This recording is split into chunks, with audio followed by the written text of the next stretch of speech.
Good morning, beautiful people. It is your wonderful host, Anita Pierce. Welcome back to the Brownsville Minute. We are on season 1, episode 10. Would you believe that we have been doing this for 10 episodes? Shout out to all the supporters. Shout out to all the individuals who have been supporting the Brownsville Minute. We are looking to continue the conversation that we have been having over the past couple of weeks about the changes, the exciting new businesses that have been born. We have, unfortunately lost some wonderful people during this process. But, despite it all, we will continue to survive. Today, we are going to be having a conversation about, some of the local grassroots organizations that exist within Brownsville. I am excited to be able to present one of the grassroots organizations that you will be excited to learn more about, which is Elite Learners, Inc. But before we bring on the executive director, let's have a little bit of a conversation. And also, you know how I like to do. I always like to remind us about the things that we should be doing in between time, even though it's kind of hard. So, the Brownsville Minute is a platform where we have conscious conversation about things that impact us. We have decided that we are going to own our own narrative, which includes centering our conversations, some of the hard conversations as well, in love and in unity. And we cannot do this without you. So, what I'm going to do is do some wonderful community announcements because it is important that we keep our community informed as in many platforms as we can. The first thing is the census. How many of you have taken the time to complete the census? Help a neighbor, help a friend.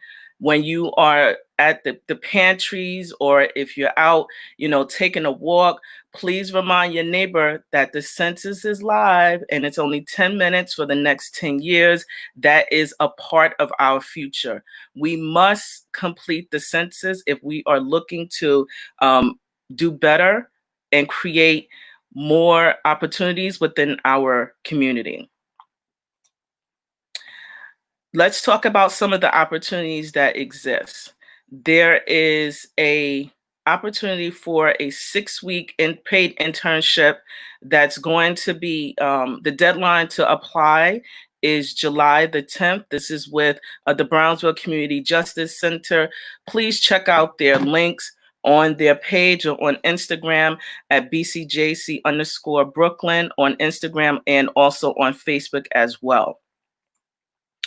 There is a free produce giveaway that's going to be on Monday, June 29th, from 11 a.m. to 1 p.m. Please make sure that if you're in need, no need to be ashamed, to be sure that you go out and support, these organizations that do have produce giveaways.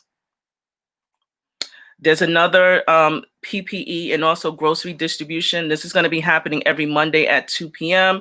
This is going to actually be happening right through the winter at the Prospect Plaza Community Center. That's being sponsored by our elected officials, Senator Myrie, Assembly Member Latrice Walker, and Council Member Alika Ampry Samuels. This is in partnership with the Brooklyn Community Services, so please take an opportunity. Again, if you are in need, these are a number of different opportunities that exist within a community that you can definitely take advantage of. I'm going to also promote what Elite Learners is doing as well. They have a community kitchen. They actually have delivery and pickup services occurring on Tuesdays and Wednesdays from 11 a.m. to 3 p.m. So please, this is definitely important. And again, nothing to be ashamed of because we're all experiencing some sort of challenges right now. But the executive director of Elite Learners, who we'll be talking to momentarily, will be able to give you more details about what's happening at her location.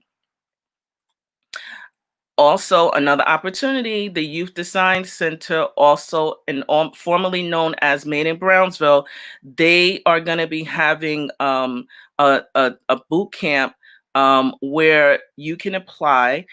So if you're interested in learning more about technology, please contact the Youth Design Center, formerly known as Made in Brownsville, for an opportunity to be able to participate in their youth camp. They are accepting applications with a deadline, so please check out their website for that.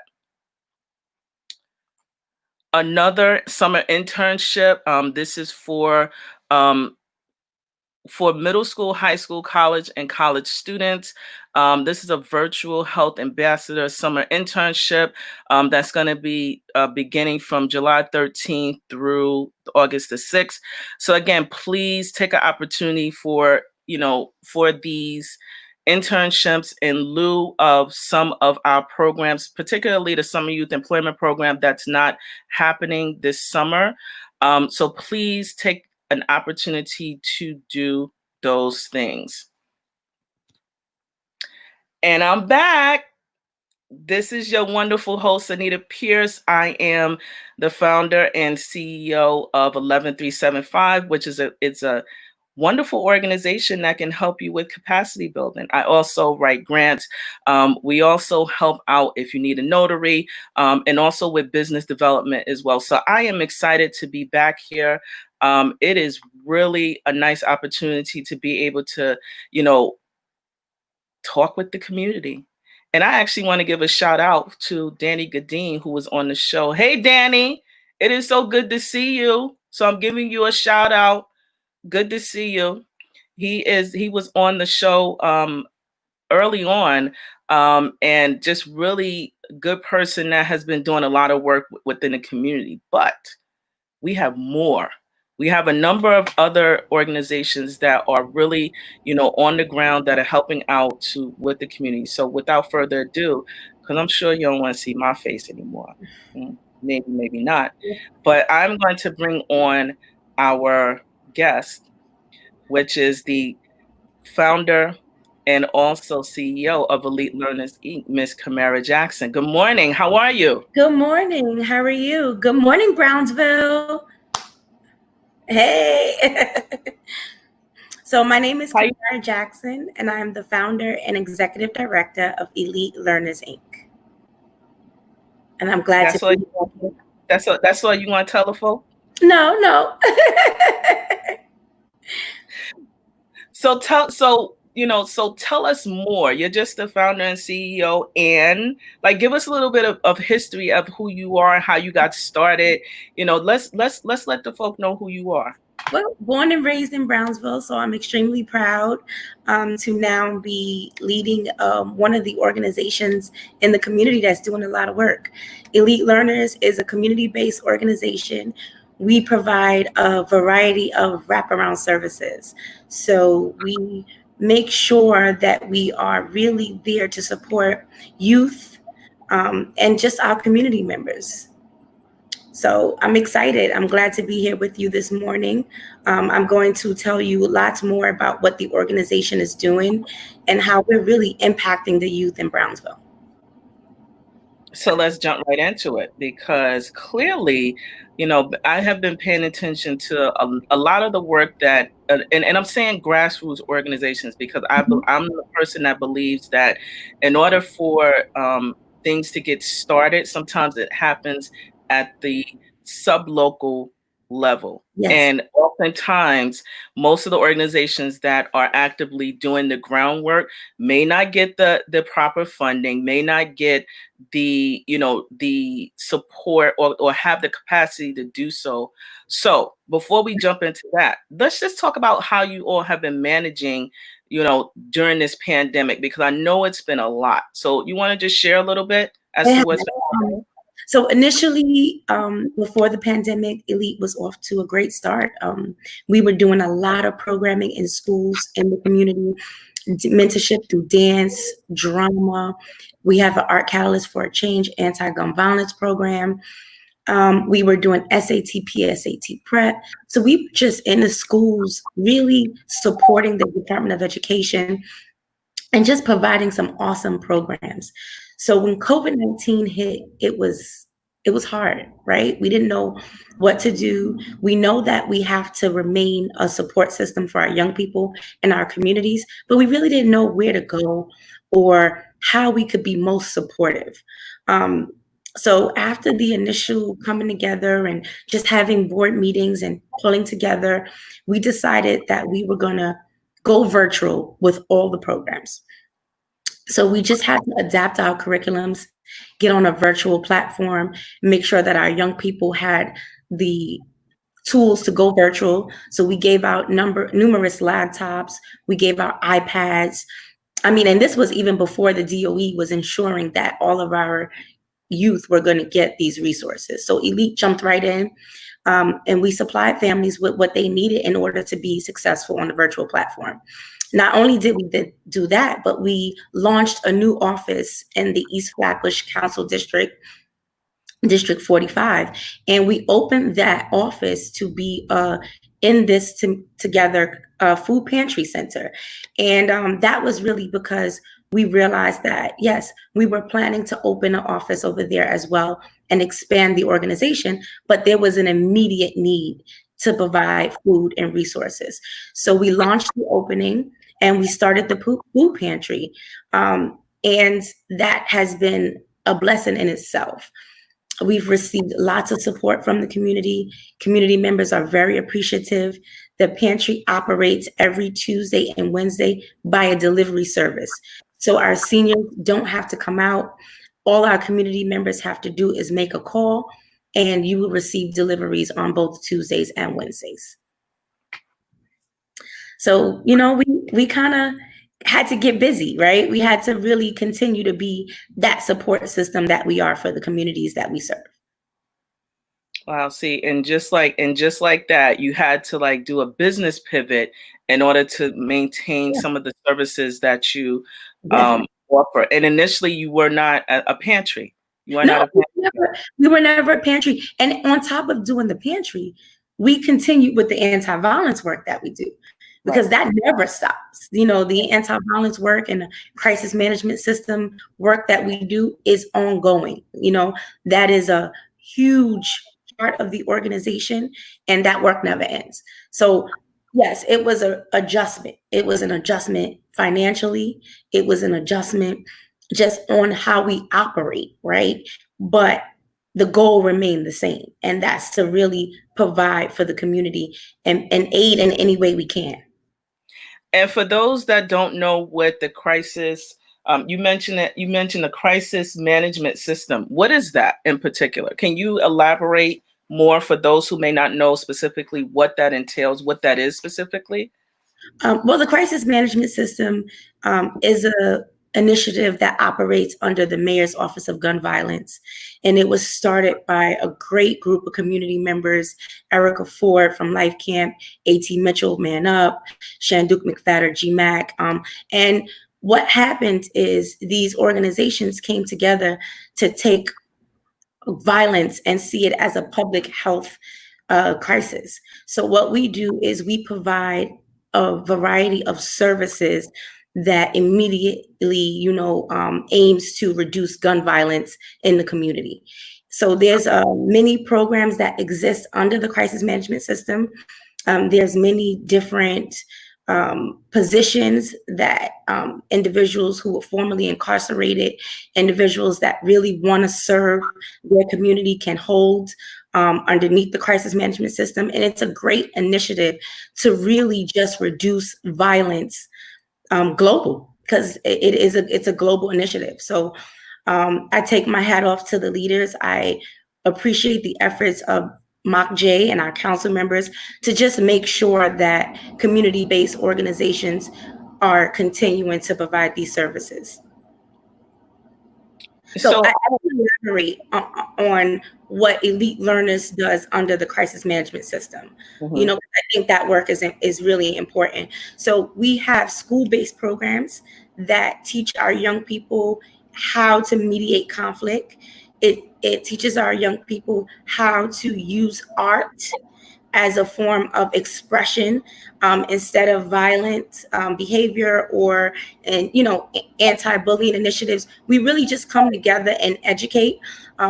We provide Occupy the Corner, which is another program where we have credible messages and community members in the community on the streets to make sure our streets are safe, to make sure that our community members know that they have a support system.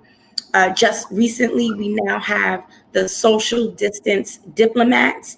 Those you will see community members all throughout Brownsville and elite learners, Brownsville Think Tank Matters, and other organizations will have people on the community distributing PPE, making sure that our young people are wearing masks, making sure that hand sanitizer is distributed.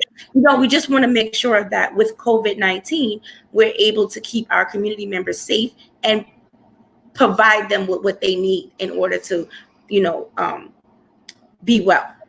So we'll be out, we'll be making sure that, our young people know that they have support systems. We'll be just ensuring the community that we're going to be a safe community and we're going to have a great summer. So I'm just going to continue the conversation about, when you think about violence, right? In terms of, what some of the perceived stigmas are as it relates to Brownsville, specifically our community. Oftentimes one may say that funding is only specific to those that, commit, participate. Are there other services that your organization offers besides, that particular targeted market? Oh, definitely. Definitely. We have internship programs for young people.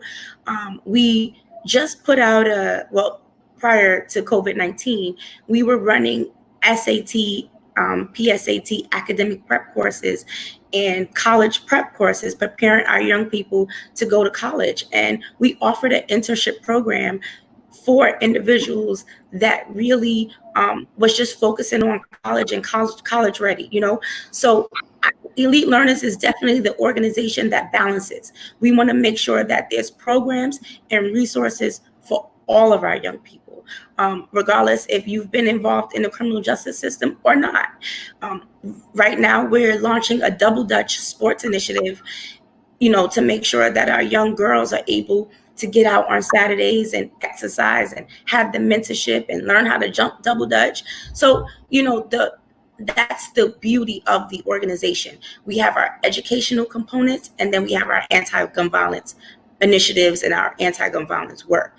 And I think it's important to always have a balance, because there are going to be young people, they're going to be community members, they're going to be parents that need resources, and they need a wraparound service. They need to be able to receive resources from all ends of the spectrum. And that's great to know, because oftentimes people think that, Brownsville is full of criminals and that we, don't have any other, prized possessions that come out of Brownsville. So that's really great to know. Yeah, born and raised in Brownsville. I graduated high school 6 months early. I went to Martin Luther King High School, graduated Wesleyan in 3 years, and from Brownsville. I'm actually still residing in the same co-op in which I grew up in, different apartment, of course, but so great things are happening here. I'm very proud of what the organization is doing in Brownsville. And sometimes you'll see the anti-gun violence logo. Sometimes you'll see the regular Elite logo, but the programs vary. And that's the beauty of the organization, right? The fact that you can service a wide variety of young people and families. And so now that you mentioned you was born and raised, so did you wake up and decide that you wanted to become an entrepreneur? No. I actually started my career off with the Department of Education. Graduated Wesleyan, came back home and started teaching and providing services for the Department of Education. So it wasn't a question of whether or not I wanted to work with young people. That I've always known, but did I think I would be working in Brownsville? Did I think I would be doing what I'm doing now? No, not at all. Unfortunately, I have sickle cell disease. born with sickle cell disease, lived with it all my life, and my health took a real bad turn. So I wasn't able to sustain in the classroom. I wasn't able to really work a 9 to 5 and extra hours in the classroom. So after working with other community-based organizations, after volunteering in the community, after really doing mentorship work one-on-one, I decided to create a 501c3 nonprofit, and now we have Elite Learners Inc. Great. Another grassroots organization within the community that's on the ground, that's doing the work. So I wanted to just dig a little bit deeper, because what we know, that this pandemic has shown, what we already know as community members, that there's a lot of inequities that exist within our community. So how and what do you think that we can do as a community to close the gap on some of the inequities in health and food, and economics, to help to elevate our community residents? Any Well, thoughts on that? yeah, for one, we have to start meeting together. We have to have Zoom calls. We have to organize. We have to strategize. And there can be no one voice that represents everybody in the community. It's like we have to come together on a smaller scale, or even on a larger scale, and then really give the findings and what the community needs, and pull together strategies, and then work with our elected officials. Because at the end of the day, we have some remarkable elected officials in Brownsville. Councilmember Alika Ampry Samuel, a blessing.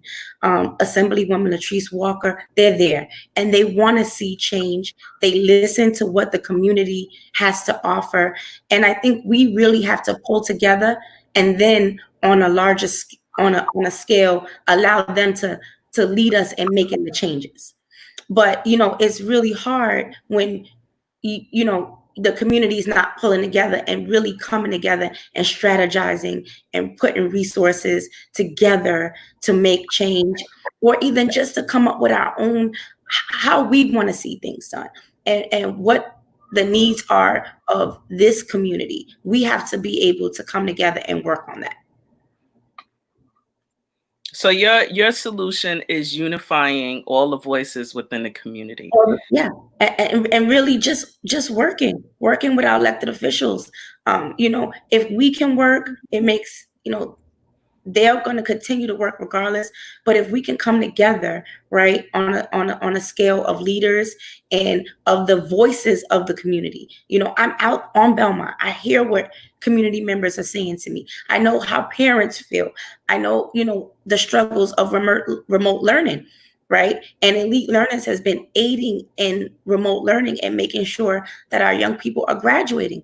But if my voice is not heard, right, I'm not able to represent the parents in which I'm serving. So I feel like as if the leaders in the community have to come together. We have to work with elected officials in order to really, really make change in the community. And our voices matter. Our opinions matter. We need to be more involved in the Zoom calls and just whatever is happening on a local and state level. I could not agree with you more. I think that, I wear, I have the really a good fortune of wearing a number of different hats. I'm as a small business owner, a mom, but also a member of Community Board 16. And one of the blessings I say is that, even though I'm a Brownsville native, there was a lot in the community that I didn't know. And only when I became in tune, going to community board meetings, and also actually sitting on the board, did I really my consciousness began to become awakened as to the many different programs and services that our, community leaders and our residents can have an opportunity to take advantage of. But the one thing that I think frustrated me, and still is a work in progress, is the fact that we're inundated with so many emails, emails from, the city, state, and local government. But there isn't a centralized place right now. I know that one is being developed to try to solve that problem, where community residents can go to, and to be able to tap into all the resources that exist. Because when I look at the programs and I see how rich each of these programs are, it is just mind blowing that, we have these services in our community for free. And so how do we get more individuals to take advantage of some of the many services, whether it's, from healthcare services, from BMS to getting tested there, to utilizing some of the services and support, organizations such as MEL, the Culinary Center, BCJC, Youth Design Center, now formerly known as Maine and Brownsville, just to name a few, in terms of getting more involvement within the community without the overlap. Because that's the other thing I see. I see that there's a number of programs and services that are consistently competing for attendees. So do you have any thoughts about that? Well, each organization has its own, I guess, unique programs and what they do. And, it's okay to have organizations that are doing some of the similar work, or even if it's overlapping in services, it's okay, because there's so many people that we need to service, right? So I never mind if I see another organization maybe providing the similar services that Elite Learners is providing, because we need it. We have so many people that are not engaged, but engagement is the key. So when we have a community, or we have a organizations that are having community events, are putting out material, we have to engage our community members to take part in it. We have to support one another's organizations. We have to share each other's flyers. We have to now come together and say, listen, you're going to do this and I'm going to support. And it's okay to support. And I always tell any organization, if you having something, my first words are, let me know what I can do. Let me know how I can support. Let me know if I can help you. And I think it has to be more of us supporting each other, and then engaging our community members to really take advantage of what's happening. Made in Brownsville and I are next door neighbors. So, my young people are encouraged to be a part of his tech program. He'll come in and work with my young people for tech. So we have to really continue that and work together.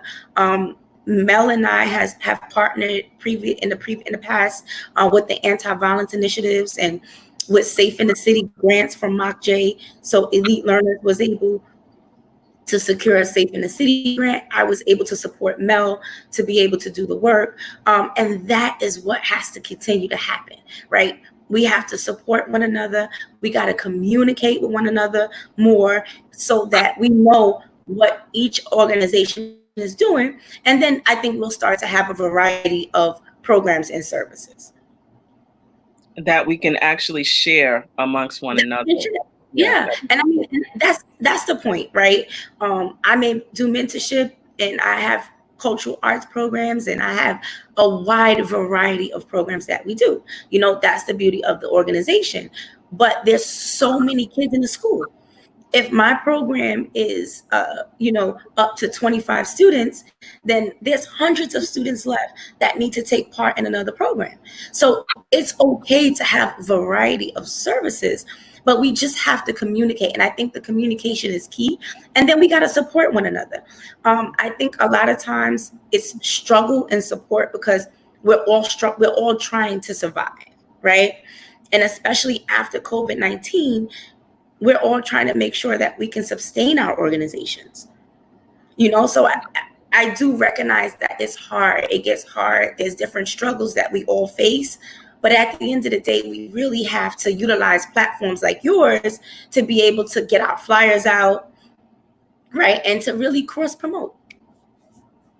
And that for me is like super important. I know that, for one thing, that the competition isn't necessary, especially when we're all doing the work to support our community residents.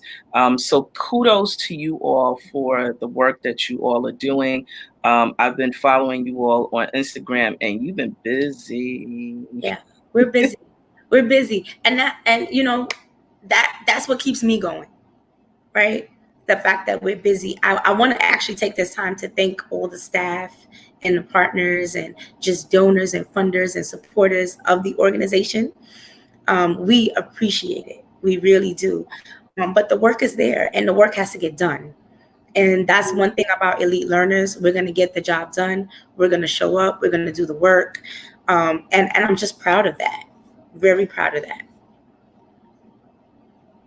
So I have more, because now I'm really starting to get more curious about Let's go. some of the in-depth work. So over the past couple of weeks, we have been having peaceful protests and not peace and not right.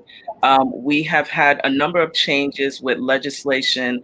The repeal of 50-A at the New York State, and also legislation regarding chokeholds, etc. My question to you is, given that we're in this what I believe as a time of change, this is just my personal belief, that we have an opportunity as a community of color, Black people, Latin people, to be able to start to change what we want to see and create what we want to envision for our community. Mhm.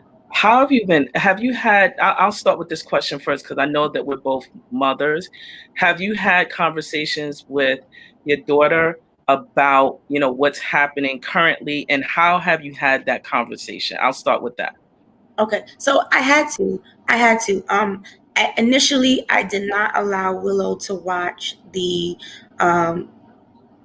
George Floyd. I could not allow Willow to watch it. I kept her away from the news. I didn't really know how, as a parent, to explain to a 9-year-old the injustices that were taking place.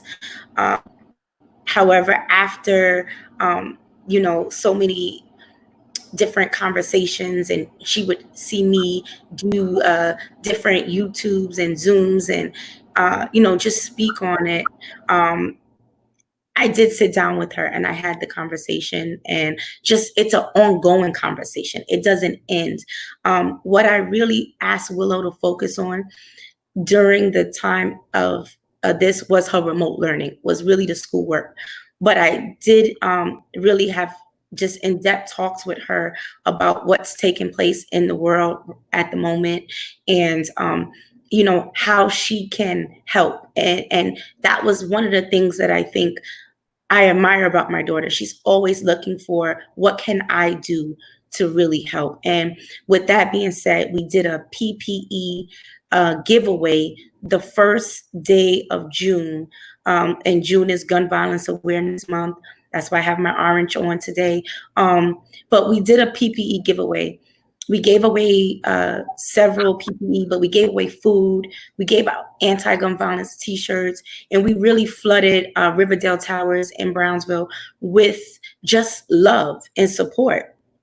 And that was my way of kind of letting Willow know what she can do to kind of just make things better, and just be supportive to the community. So she's been active. She's been with me. We've been giving out stuff. We've been participating in just food giveaways, and she's making deliveries now with the team. And it's really just, I had to flip the message and just really support her on how she can help, and just show her that if we come together as a community, change can happen. And that we're really fighting, and we're not going to stop fighting. It's an ongoing fight. But just for a 9-year-old to really know how she can help, and that was by the community service work, and just giving back to the community. And to me, that's really simple, because I have a 5-year-old, and I myself, during this pandemic, especially when it first started, I stopped watching the news. I stopped watching videos. So I did not watch anything that happened with George Floyd. Obviously we know what happened, but I just didn't want to continue to traumatize myself Yeah. with all of what you're seeing on videos. So, and even with my daughter, I explained to her when we do take walks, why we have to wear masks, but I didn't want to scare her and Yeah. to pass along any of the generational trauma that I may be experiencing, because Mhm. oftentimes, we think that when we expose our children to any and everything, that it doesn't impact them. Mhm. Your child may be acting out, and you may wonder why all of a sudden their shift or their flow has changed, after viewing a video. Certain content is not meant for children. And as we as adults are trying to figure out this space for ourselves, I myself just choose not to pass along, everything. And I try to keep, if she asks me, I tell her the truth. Right. Right. I, Right. I believe that, children, especially with their parents, that's their safe haven, that they need to get all the information that they need to. But for me, exposing to videos, I'm not interested in exposing that right Yeah, me either. And I will say this. When I started the conversation with Willow, I really can't remember how I started, but I started to talk about some of the injustices that, we face as African Americans. And she was like, Mommy, what do you mean? This has been taking place. now. She was like, Mommy, in school we learn about history, and Black people couldn't go to the bathroom with white people, and Mommy, this is not new, And for me, that hit me because look at this, decades later, and and we still we fighting, we're fighting for equality, we're fighting for just so it hurt. It had me stop for a moment. Mm-hmm. And then that's when we got into the conversation of, well, what can I do? You know, and that was just my way of, being a community person, being I feel like I'm a servant of my community. And I just want to really see us excel, succeed. And my only way to tell her was like, listen, get engaged, get involved, let's do this work. And it really helps her to understand why I dedicate so much time to the organization, because that's a ongoing battle, being a parent and just wanting to have your organization excel to the level of greatness, and then balancing the fact that yes, I'm still a parent, and a lot of the time that I take away from Willow, just trying to make sure that I'm servicing so many youth and providing effective programming and just elevating. So I think now out of that, she has a better sense of why Mommy fights for Elite Learners Inc. So let's move along just a little bit deeper, because a part of all of these changes is the proposal that or the community recommendation about defunding the Mm-hmm. police, right? Mm-hmm. So a number of people have had mixed reviews about it, that the police really don't care, Mm-hmm. about what's happening with our community residents. I wanted to get like just a little bit of your thoughts about how do you feel about, the whole process, and do you believe that there will be real change within this particular system? Yes, I do.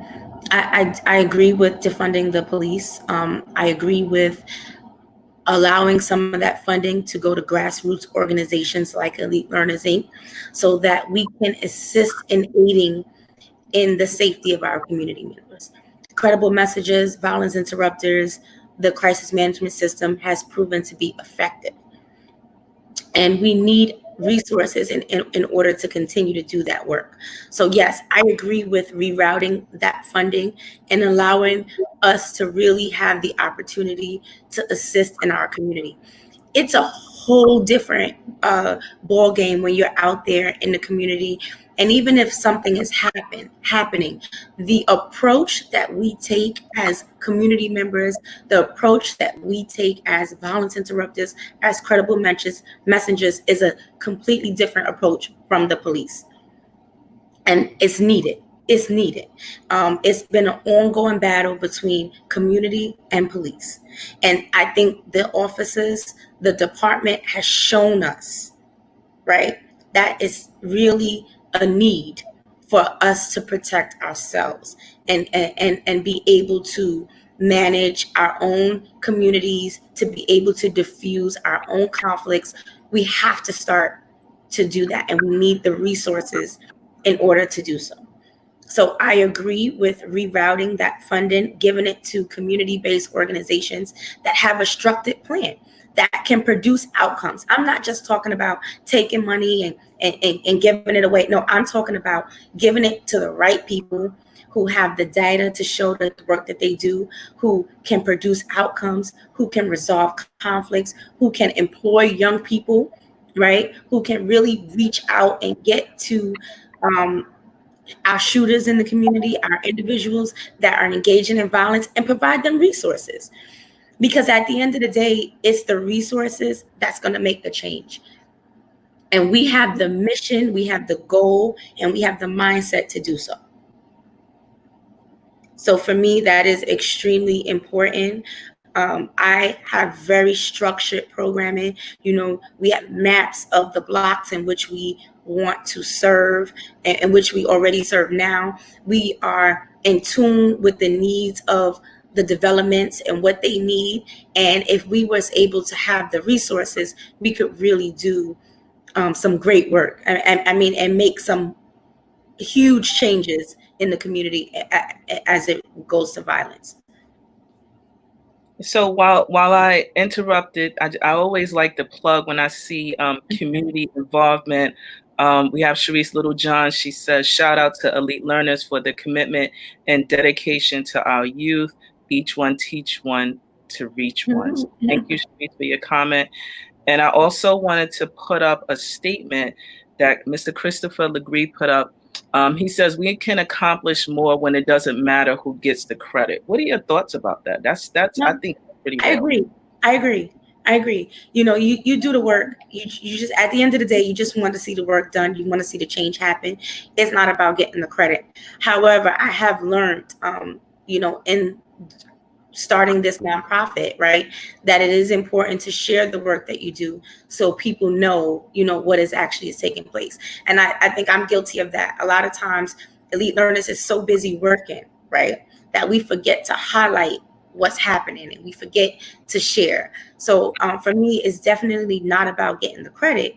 It's just about receiving the resources to be able to continue to do what I do. Right? Because if we don't have the resources, we can't provide the programming. If I don't have the budget, I can't hire 15 young people that I know need to work with me versus being on the street. Right? So it is about getting the work done, but you have to have the resources. Without the resources, it's really, really hard. And the beauty of the organization is that we do a lot, right, with a little, but at the end of the day, the goal is to be able to sustain and to really be able to continue, because once you make the impact, you got to continue to work. That is really true. So I'm going to plug in another comment. Corey Ford is, shouting you out. You got a lot of fans on here today. Oh, thank you guys. Which is a good thing. Kamara is doing a great job with the food pantry in East Flatbush location. The seniors look forward to the food packages. It is a little something extra that helps the community keep going. Great job, Kamara. Thank you, Corey. Appreciate it. You about to start crying? Me too, because I like when I get those comments. Because people don't know, like it hasn't been easy, we have over 300 families on the food delivery list for the pantry. So we're asking our supporters, and I want to take this time to shout out Sharon Daughtry with DBNA. She has really been a big sister in helping me find food resources every week to maintain the pantry, and that's huge. Right? Because without the food, we can't deliver. So I'm really humbled by Corey's comment, because that pantry is a job. It's work. We had to purchase a delivery van in order to be able to do the deliveries at that magnitude. So thank you. I appreciate it. And I'm gonna keep putting them some more, because I always believe that, as we are lifting others, that we ourselves need to be lifted as well. Anthony Green, says great work. Miss Smith says great Oh, job, thank Karen you. Jackson. So again, you do have, an opportunity to be able to, make impact, and Yeah. that people are watching. And so it's important that, you be able to share, whatever it is, market your brand, because Right. even though you may be in a nonprofit space, I look at it and I teach my clients that you still are a business. And so part of, growing and scaling your business is that you tell people what you do. So in wrapping up your portion, I want to just give you an opportunity to share some thoughts. One final question though, because as we've been going through the economics that have been changing throughout all this process, what are your thoughts about how a community, especially the community residents that you serve in particular, can, be able to, move up at an economical level? Any thoughts on that? How our community, repeat the question, how our community members can move up in an economical level? Like at an Um, economic way, yes. Entrepreneurship.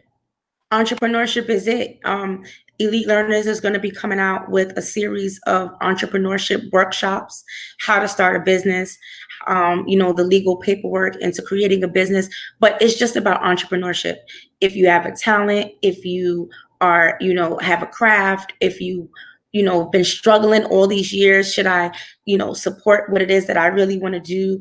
Entrepreneurship is it. I really think it's time for us to support one another in where we spend our dollars. I think it's important that our community members have the confidence to start whatever brands they want to start, and really for us to support them with the know-how to do so. So I also commend many of the other grassroots nonprofits like mine, Mel, BCJC. I want to take this time to really thank them, because they have been really helping the smaller organizations and grassroots organizations, just obtain new resources to get funding. So it's important from a business standpoint. We really have to pull each other up and encourage each other to really just follow your dreams of entrepreneurship if you have those endeavors. Like, I just got chills as I'm listening to you, because I think throughout this whole process, we have been all trying to figure out ways to be, supportive of one another. I think I've been on calls where we've cried during the Zoom call, and, it became like a safe space where we can, be loving and supporting one another. So when we are able to lift, other organizations that are all experiencing this is craziness, I say. This is crazy. It's hard, but I want to just say one thing. The Elite Learners started a business to beauty entrepreneurship course. And we launched the course, maybe I want to say a year ago, in transfer high schools within Brownsville, East New York, East Flatbush. And our message to principals was, allow us to teach our high school seniors how to become entrepreneurs. Allow the organization to really encourage young people to have alternatives to being able to receive funding.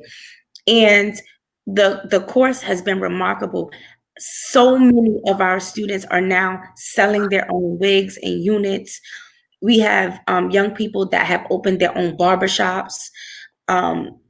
We have a young lady that is now doing eyelashes off of our workshops. So it's really important that we have a diversity of programs in schools, and that as we are on this virtual platform, it's important that the New York City Department of Education, our principals, our elected officials still fight to support organizations that are providing programs, virtually or not. We really need to support, because these programs give young people the confidence to be able to become young entrepreneurs.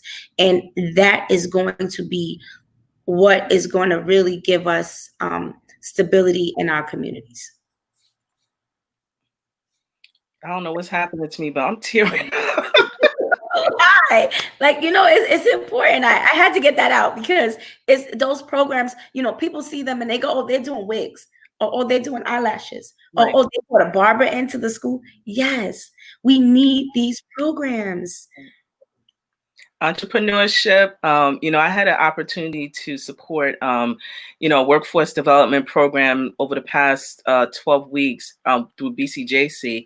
And one of the things that, I mentioned that entrepreneurship is a viable career option, and that you should not think that just because, you're an entrepreneur, that it's not a viable career. Kudos to you for, making sure that that is a part of a career track, because I'm 100% for it. So I am going to put up some more quotes, because y'all folks want to make me cry today. Just by all the good vibes and energy. So again, Mr. Legree is shouting you out, is a great example of a multi-talented person who, with resources, can impact a community at large, not just a handful of people. So shout out to that comment. I also have another comment here. This is Coach Mapp. Hello. I want to truly say that what we have done with the remote learning collaboration with BCMS, and it is an ANT, truly allowed some of those students to make it through. Y'all. We opened the doors at Elite Learners. We practice social discipline. We had plenty of hand sanitizer and PPE, but we opened the doors to make sure that our 8th graders from BCMS could really have remote learning support and graduate. And Coach Mapp actually dedicated his time to making sure that the students came in and that they got the work done. And that's what I'm talking about when I say partnership. Right. So these are not the programs that we're going to broadcast, right? These are not the programs that get all the funding or the highlight. Actually, it was no funding involved, but it was community partnership. And I think that's important. And a lot of times, we have to make things happen amongst each other, and we got to partner, right? And we really have to communicate in order to get results. And someone says, Miss Smith says, thank you. I really love the Brownsville Minute. It's a great source of community information. As for me, this has been something that, why not do it, right? Because we don't have it. So you kind of fill in the gaps where you need to be. So, any last thoughts, before I bring on my next two guests, that you want to just shout out any, funding campaigns that your organization is doing? Now is the time. Well, I want to say thank you to BCJC again. We're about to partner. It's going to be a 3-way partnership, well, 4-way partnership between BCJC, Mel, Keston with the Fatherhood Program, and Brownsville Think Tank Matters. So we're gearing up to make sure that we have a year of just safety and community organizing. We're denouncing gun violence in the 11212. So I want to shout them out and those organizations and say, I'm looking forward to really working with you and building with you. I want to shout out the Councilwoman Alika Ampry Samuel for just continuing to fight for the community, just always keeping your grassroots organization on the forefront, because without you, we wouldn't be able to do what we do. So I appreciate you. And I just want to tell everybody that Brownsville is going to be okay. Like we're striving. We're going to make even greater strides, and we just got to continue to come together and work together.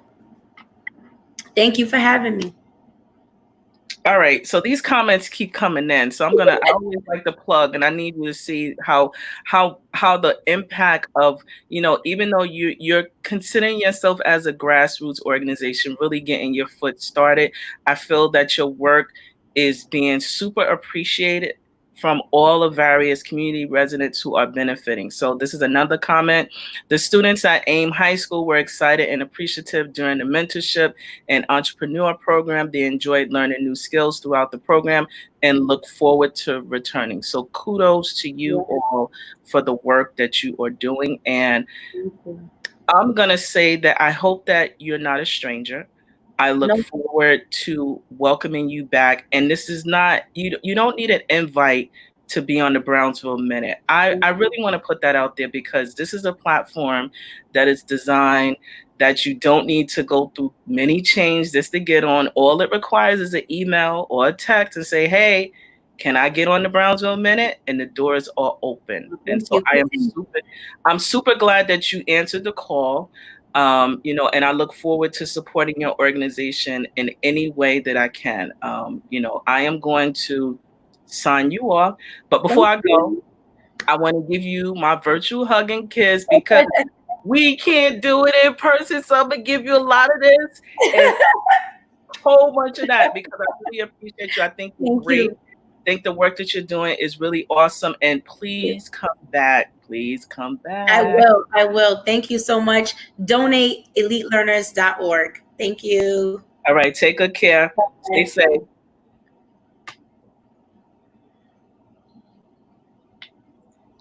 So I am back and I have the opportunity to do like just a little bit of a wrap up. It is really nice to see, the work that is happening within the community. And when you have, organizations who are willing to step out on the front lines, even when others are not. Oftentimes there are limited resources and we're wondering how does the work still get done?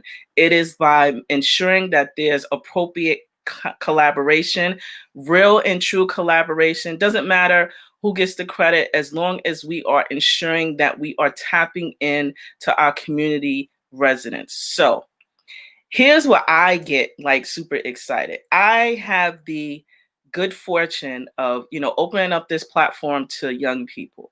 And when the young people have the courage to come on the Brownsville Minute, I get emotional. I get excited because I know that it takes a lot of courage to talk to us old folks. And, we some old folks that sometimes may not understand the language, but oftentimes we forget that we were once in their position as well. So I'm going to bring on two special guests.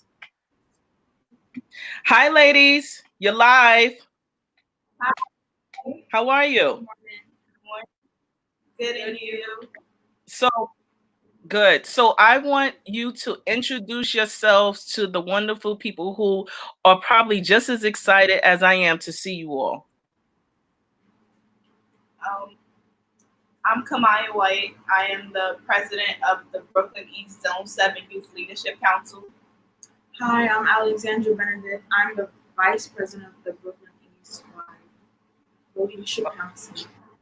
So tell us exactly, what does that mean? Does that mean that you're just like sitting around playing video games? Like, what does that look like? So we're a part of the Youth Leadership Council, and it's throughout the whole school year. And basically every year we choose an advocacy or something or a goal that we wish to complete. So Zone 7 covers Brownsville and East New York. So we're big of teenagers and young adults in the neighborhood, opinions and stuff, and can't get to city meetings, or don't know who their TA presidents are, or don't know that they have a TA. So we just go and we sit at meetings and we advocate for all teenagers, and we voice our opinions on everything. Oh, so y'all real active. So let me ask you both, like, what was it like for you both during this pandemic that we're still experiencing? What was your experience like? My experience during this pandemic was sort of challenging because of school. With school, it was kind of stressful because trying to always give in work and work always being assigned every day, and the deadlines and stuff. It's kind of stressful with everything that's going on with the pandemic. But with comments. But overall, everything I would say is fine. I'm just pushing through, and I'm happy that the school year is over, so I can relax. So For me, it's been okay. I mean, it was stressful because of school and schoolwork and not being able to be with a physical teacher and being able to ask for advice and get help all the time. So that was kind of hard and kind of tested my patience a little bit. I mean, I have a lot of patience, but this really tested it because I was at the point where I was over school. But it's just been a little stressful here and there. Things get better, so just wait for everything to get better.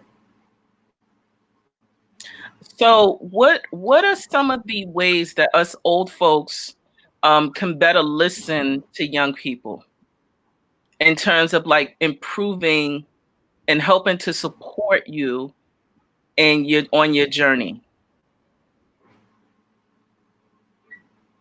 Um, I feel like adults can like help better this journey and stuff is by checking in on teenagers and stuff because if parents think it's stressful for them and them always having to go out and buy groceries and them being at work and doing work from home all the time now, like imagine it is like how it is for a teenager. Like when you're a teenager, we always assume like, oh, like being outside, having fun with our friends, like being able to enjoy this time of our lives. But now we've got a restriction on our lives at the moment. Kind of stressful. So I feel like if adults and parents, teachers, if anyone is watching, to just ask and check in on kids, like, hey, how are you feeling? Or, hey, have you felt this thing going? Just check in. That's about it.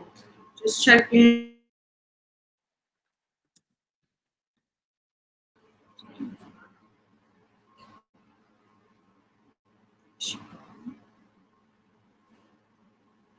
So what about, so we all know and heard in the news that the summer youth employment program is going to be on pause for the summer. Do you have any idea as to how, first of all, how are you both going to be managing this summer? And secondly, do you have any solutions for us that we can help?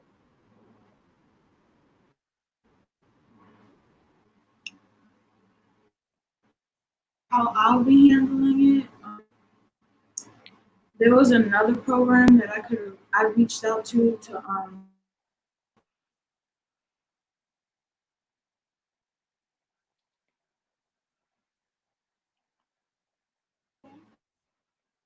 was called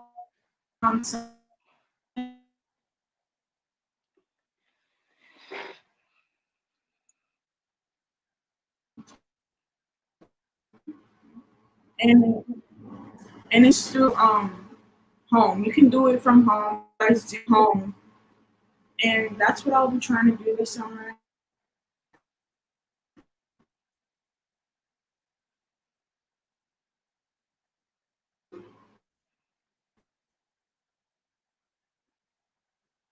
I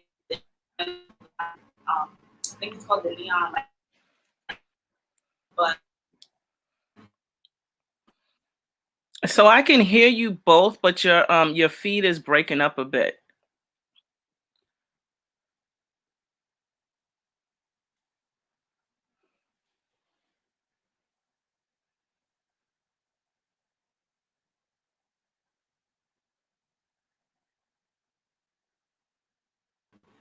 so it's just another way of it's like another summer youth basically, except you're not getting paid for every hour or so. So that's about it. Okay. And also I don't know, for summer I feel like a lot of parents should try to do stuff with their kids and do stuff at home because kids are like they want to be outside and they want to be able to enjoy life and stuff. And this pandemic kind of like put a pause on that. So I feel like we do stuff that'll keep kids preoccupied and it'll be less stressful. And so so I hear you both have used the language of being stressful, right? So I'm curious as to how, like, what are some of the things that you both have done to manage your stress? Because as you mentioned, you are experiencing just as well as your parents are experiencing this pandemic. So how have you managed your stress? A way I've managed my stress is painting. That's something I do to relax and calm down and think about stuff while I'm painting. And I've also like try to watch some TV shows, like relax a little bit and not like always cram and doing work all the time.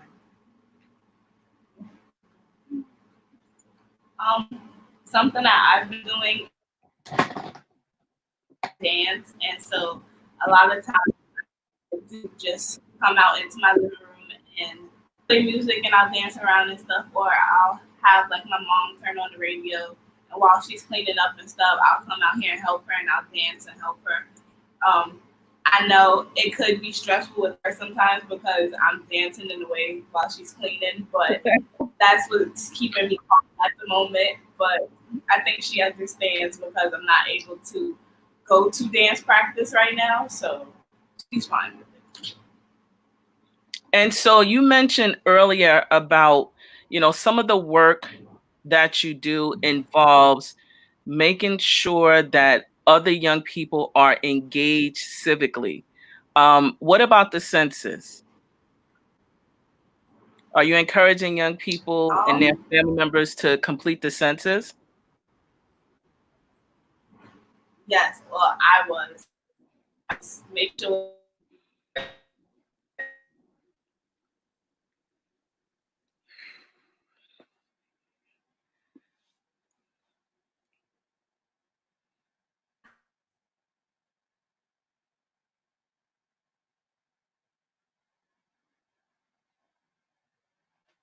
the word on.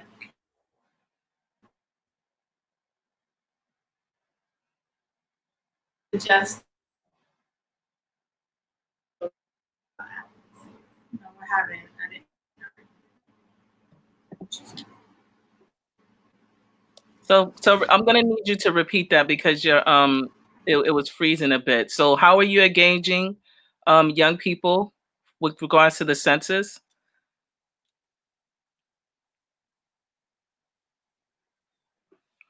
And we're going to take a moment and wait till they come back on because we're having just a little bit of technical difficulty in this virtual space. So while they are logging back on, what I'm going to do is just, pretty much remind us about some of our important items that we need to be taken care of. I'm just going to do some more promotion. So I am going to, and they're back. Okay, you're okay. back. Sorry, I don't know what's going on. No, no worries. Figure that out. No apologies needed. This is virtual space. So you were saying that how do you allow or talk to young folks about this and getting their family members to complete the census? I've been passing the word around to anybody that I know that's 18 and over, or anybody like any family members I know that just like moved into like their own apartments or anything, and just been telling them that it's beneficial to them and for everyone, and just keep passing the word around, and that they shouldn't just leave it go undone. So that's about it. Okay. That is very fair. So I am going to ask, one final question because I know that timing is of the essence. Are there any do you have any last final thoughts or encouraging words that you can give to community residents during this time, and to share any more information that you want us to know?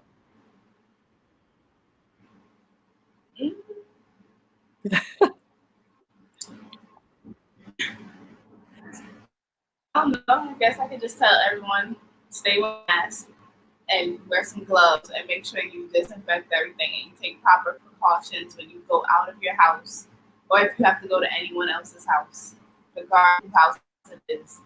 Take the proper precautions because you never know what anybody is doing or who has what. Just stay safe. Just stay safe and make sure you wash your hands and put all that other stuff on, because if not, the virus is still out there, folks. So ladies, I want to thank you all for, coming on, taking time out of your schedule to come on to the Brownsville Minute.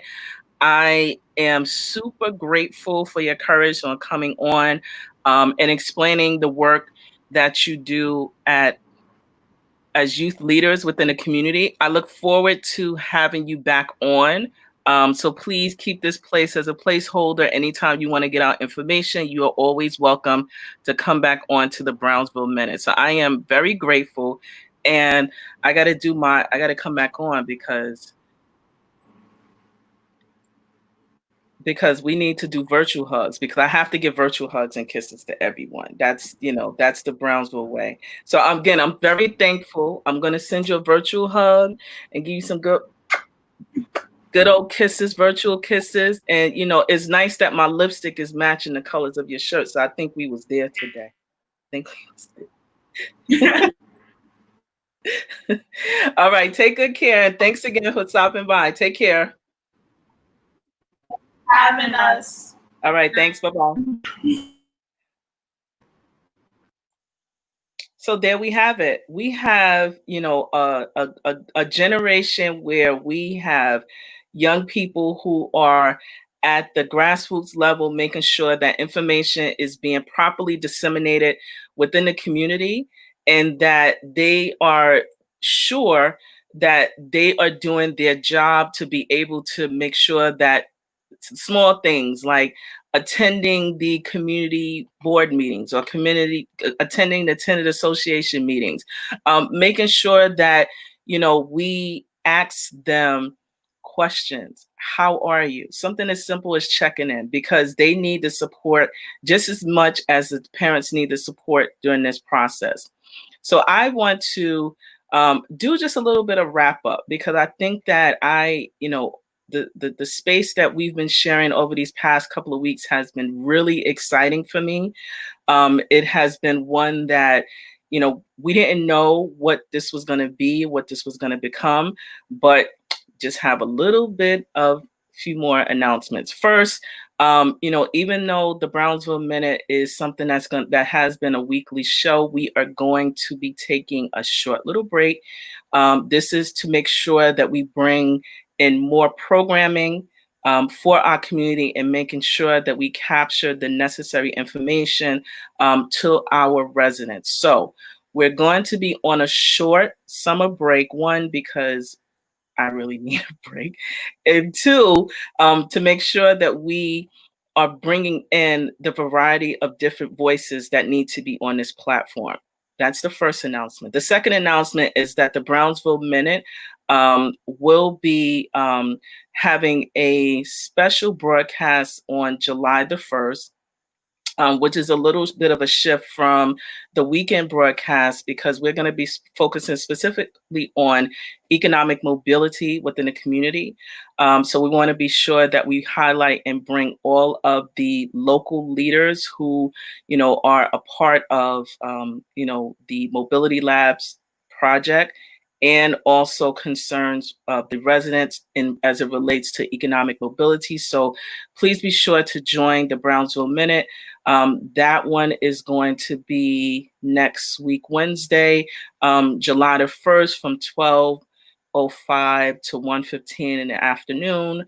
We're going to have a number of different leaders on the show, but we're going to start with our community board chairperson, Janice Morgan, and LaShawn Allen Muhammad, who is the executive director of Economic Development Corporation. I am going to do my rundown for the announcements, just in case you missed them at the top of the hour. There is going to be a grocery and PPE distribution in partnership with our local elected officials and also the Campaign Against Hunger and also BCS. This is going to be every Monday at 2 p.m. through the winter, as we do have needs within our community for food. And this is on a first come, first serve, and while supplies last. And please be sure to wear your mask while you are out there. I want to also give another shout out to another organization that's within the community, University NYC. They're actually having an event after today, after the Brownsville Minute. This is about Afro-Latin Talks. They're going to have a summer virtual edition where they will be talking specifically about media, arts, and cultural heritage and, the food justice movement.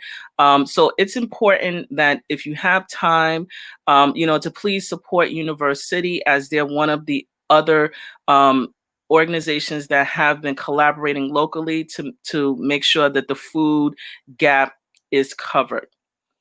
As a reminder, there are a number of programs that are helping to fill the gap. In lieu of the Summer Youth Employment Program, we have a virtual health ambassador summer internship program that begins on Monday, July the 13th. Please be sure to check out the link, and you have an opportunity to be able to learn something new during the summer.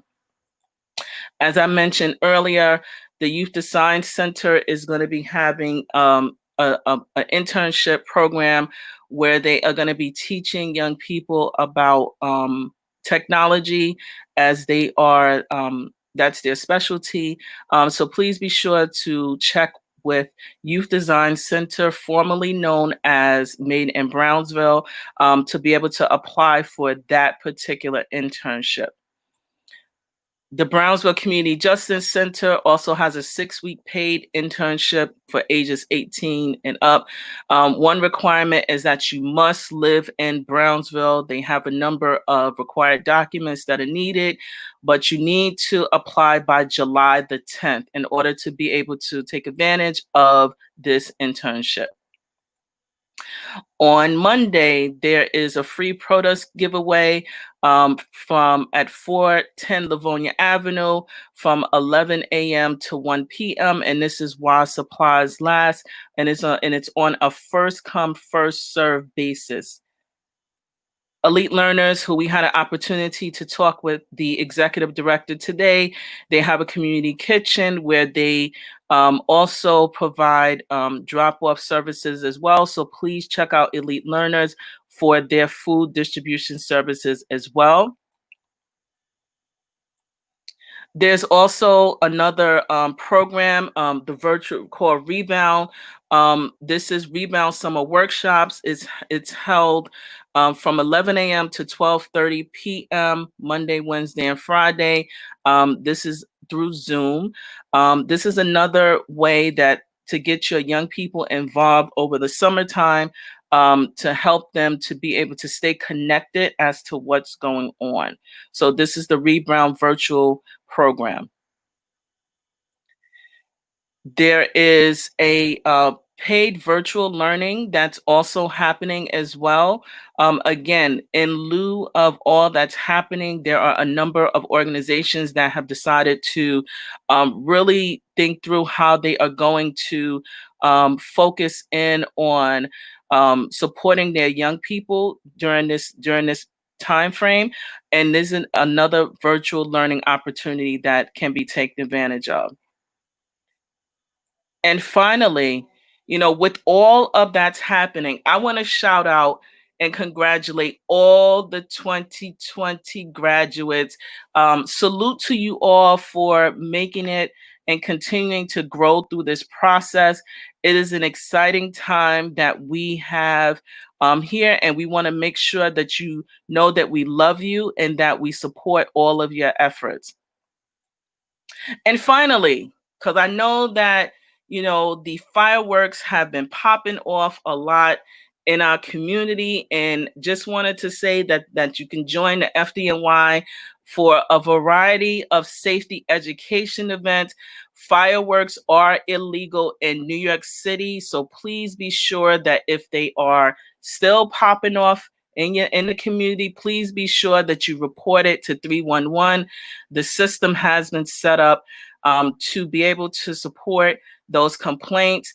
But as I always say, if we do not make mention or if we don't complain about it, then it will not be heard. You have to complain about the things that you have issues and concern with and be active and involved within your community.